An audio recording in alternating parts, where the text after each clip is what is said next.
19 trillion. That's the current value in dollars of the United States national debt.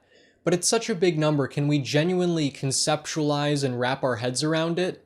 At least for me, I can say the answer is no, and so in an effort to help facilitate a better understanding and for perspective of this, I've prepared a few statistics. So 19 trillion, that's over 6,000 times Oprah's net worth. It's the amount of money that would be made if every tax-paying American paid $60,000 to the federal government.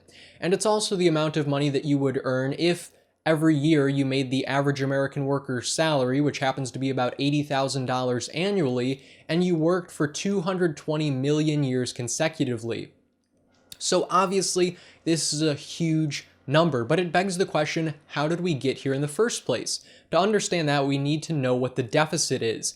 This happens whenever the government spends more money than it takes in, and of course this happens quite frequently. And because it doesn't have enough money, it needs to then borrow from private investors, businesses, corporations, foreign governments, etc. And then when it borrows this money, it gives the lender a glorified IOU note. SpongeBob, that's a paperclip and a piece of string. No, it's not. Which will later be paid back with interest. And then the accumulation of this borrowed money plus interest is what's known as the national debt. And of course, it's only been increasing in recent years for a number of reasons. The three main expenditures of this national debt are Medicare and Medicaid, Social Security, and defense. So still, why is the debt constantly rising? Well, similar to the last three factors I mentioned, one is war, defense, again, the War of 1812, the Civil War, World War I, World War II, because whenever war happens, industry needs to create more to produce the resources for war. The government then spends money on that, which is great for the industries, but it's bad for the national debt. So that happens. Secondly, Medicare and Medicaid, because medicine is getting better and technology is increasing, people are living longer, so those entitlement programs need to exist and continue funding older people. And lastly, this is sort of a catch-22 in a sense, in that as the debt continues to snowball, the interest paid back on that also increases. In fiscal year 2015 alone, 6% of the national debt had to be paid as interest on the debt itself. So obviously that's pretty crazy. But why is the debt so bad itself? I mean, it's really just this imaginary money, right?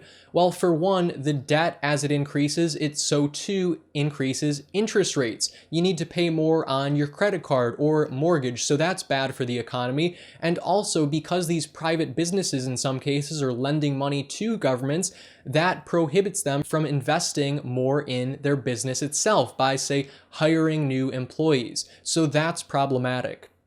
Now, by no means am I an economic expert or anything of the sort, but personally, the solutions I would propose to mitigate the debt are as follows. Firstly, I would reduce foreign aid. Secondly, stop waging preemptive war. And thirdly, prevent any further investment in these stupid research programs like one I heard about, in which the government invested about $2 million in studying the grazing patterns of goats.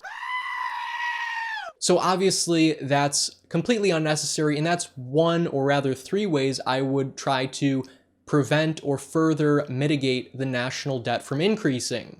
So let me know your thoughts in the comments below. What does the national debt mean to you? Do you think it will continue to increase? Will we ever pay it back? Will, in some cases like the 1990s under the Clinton administration, will there actually be a day when we have government surpluses, and what should be done with that money? Let me know your thoughts in the comments below. Peace, love, and liberty. Andrew Demeter, signing out.